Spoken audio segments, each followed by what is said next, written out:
ဖြောပြေပွဲတစ်ခုတွင် PSY ကမ်းလှမ်းခြင်းကိုခံခဲ့ရသည့်အလယ်တန်းကျောင်းသူလေးကကောလာဟာလများကိုရှင်းလင်းပြောကြား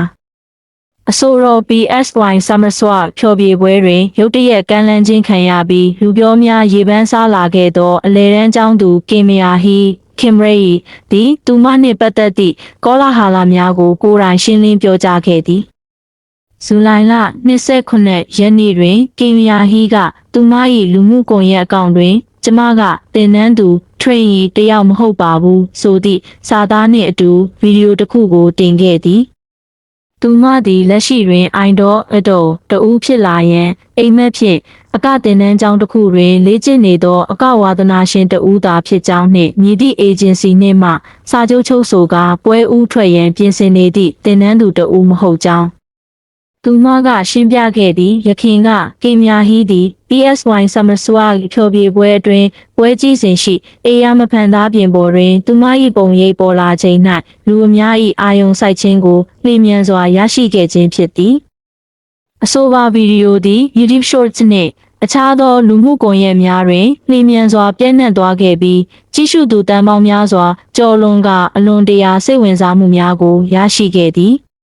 ထိုဗီဒီယိုထဲတွင်ကင်မြာဟီသည်ဖန်သားပြင်ပေါ်၌သူမ၏ပုံရိပ်ပေါ်လာချိန်တွင်လမ်းဖြန့်သွားခြင်းမရှိဘဲသူမ၏မွေးရာပါအကစွမ်းရည်ကိုယုံကြည်မှုရှိရှိပြသခဲ့ကာတောင်းနှင့်ချီသောပရိသတ်များရှေ့တွင်အပြည့်ဆိုဝယ်မရှိသည့်ကပြဖြောပြေမှုဖြင့်ပရိသတ်များကို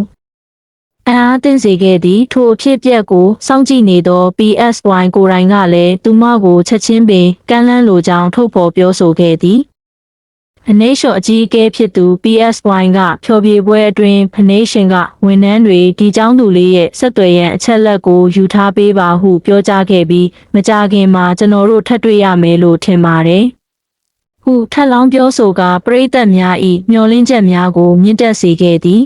။ရင်းနောက်တွင်ကင်မယာဟီ၏လူမှုကွန်ရက်၌အားပေးစကားများပြည့်နှက်သွားခဲ့သည်သူမက Summer Swap ဖြောပြေပွဲမှာစာရဲ့ကမ်းလှမ်းတာကိုခံခဲ့ရတဲ့ Nation ကကျမရဲ့ဆက်သွယ်ရန်အချက်လက်ကိုယူသွားတယ်။အရန်ဝမ်းသာမိပါတယ်ဟုသူမ၏လှိုက်လဲသောခံစားချက်များကိုဝေမျှခဲ့သည်။သို့တော်လည်းဤလုပ်ငန်းစဉ်များအတွင်းကင်မယာဟီသည် idol သင်တန်းသူ idol trainee တဦးဖြစ်သည်ဟုသောကောလာဟာလများအွန်လိုင်းပေါ်တွင်ပြန့်နှံ့လာခဲ့သောကြောင့်သူမကိုယ်တိုင်ကကျမကသင်တန်းသူတယောက်မဟုတ်ပါဘူးဟုတိုက်ရိုက်ရှင်းလင်းရန်အကြောင်းဖန်လာခဲ့ခြင်းဖြစ်သည်2012ခုနှစ်တွင်မွေးဖွားခဲ့သောကင်ယာဟီသည်လက်ရှိတွင်အကသင်တန်းကျောင်းသို့တက်ရောက်နေပြီး idol တဦးဖြစ်လာရန်အိမ်မက်မက်နေသူဖြစ်သည်အဆိုပါသင်တန်းကျောင်းကလည်းကင်းတို့၏တရားဝင်လူမှုကွန်ရက်အကောင့်တွင်သက်ဆိုင်ရာသတင်းဆောင်ပါများကိုမျှဝေခဲ့ပြီးကင်ယာဟီကလည်းထို post များကိုသူမ၏ကိုယ်ပိုင်အကောင့်တွင်ပြန်လည်မျှဝေ repost ခဲ့သည်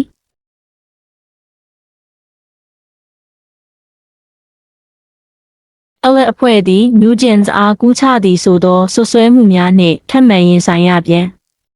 ပရိသတ်အဖွဲ့ Fandom နှစ်ခုကြားနောက်တစ်ကြိမ်ထပ်မံပရိပက္ခဖြစ်ပွားခဲ့သည်ဘလော့အဖွဲ့သည် New Gen Style ကိုကူးချသည်ဟုသောဆွဆွဲမှုများနှင့်ထပ်မံရင်ဆိုင်နေရပြီးယခုတစ်ကြိမ်တွင်ရင်းတို့၏နောက်ဆုံးထွက်ဂျပန်သချင်းနှင့်ပတ်သက်၍ဖြစ်သည်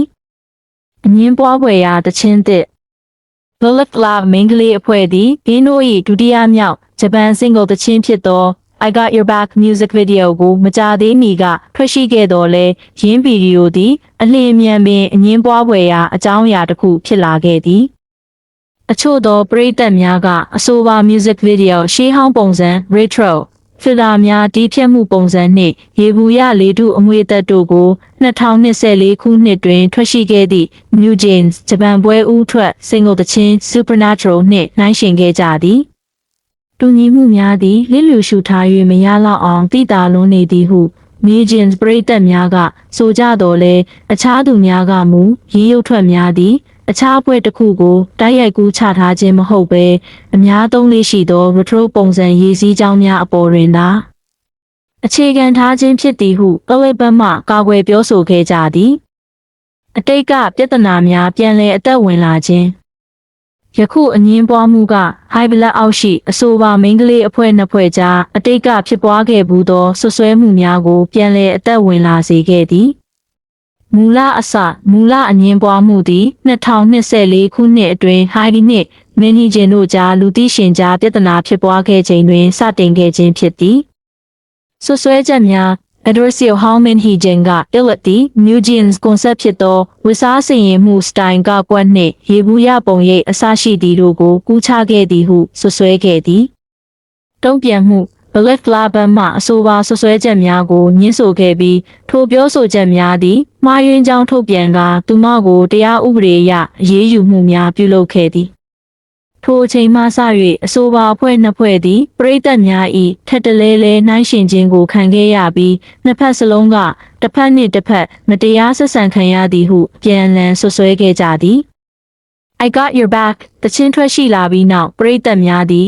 ယခင် Twitter ပေါ်တွင်ရင်းတို့၏ထင်မြင်ယူဆချက်များကိုတကြော့ပြန်လည်မျှဝေခဲ့ကြသည်အချို့က Belief Lab သည်အတိတ်ကအငင်းပွားဖွယ်ရာများကိုထပ်မံလှုံ့ဆော်နေသည်ဟုဆွဆွဲကြပြီးအခြားသူများကမူယခုတူညီမှုများသည်ကူးချခြင်းဟုသတ်မှတ်နိုင်လောက်သည့်အခြေအနေအထိလုံလောက်မှုရှိမရှိကိုမေးခွန်းထုတ်ခဲ့ကြသည်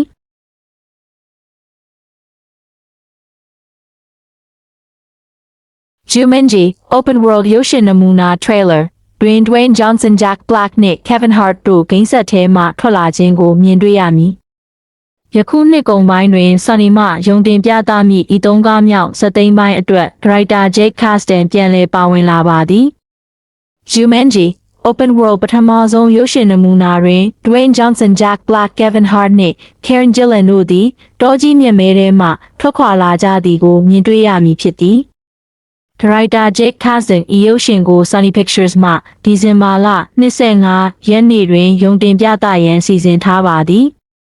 ဤသုံးကားမြောက်ဇက်သိမ်းပိုင်းတွင် Nick Jonas, Alex Wolff, Morgan Turner, Sordarius, Blaine Madison, Eisman, Rhys Darby နှင့် Danny DeVito တို့လည်းပါဝင်သရုပ်ဆောင်ထားကြပါသည် Jumanji Open World ဇာတ်ကားသည်ဂိမ်းဆက်ထဲမှရုံထွက်လာပြီးကျွန်ုပ်တို့၏ကမ္ဘာမြေပေါ်တွင်ဖျက်ဆီးမှုများပြုလုပ်မည့်ဂိမ်းဆက်ကောင်များကိုအဓိကထားရိုက်ကူးထားခြင်းဖြစ်သည်ရုပ်ရှင်နမူနာထဲတွင် Johnson Blackheart နှင့် Gillan တို့ကိုလက်တွေ့ကဘာထဲ၌ရင်းတို့ကစားခဲ့သောဗီဒီယိုဂိမ်းဆက်ကောင်များ၏ထူးဆန်းသောပုံစံများအဖြစ်မြင်တွေ့ရမည်ဖြစ်သည် Wolf ဇက်ကောင်ကကျွန်တော်တို့စီမှာပြဿနာတစ်ခုရှိနေပြီးသူတို့ကဗီဒီယိုဂိမ်းဇက်ကောင်တွေဖြစ်ပေမဲ့ Demo Mode အစမ်းကစားသည့်ပုံစံမှာပဲပိတ်မိနေကြတယ်ဟုရှင်းပြထားပါသည်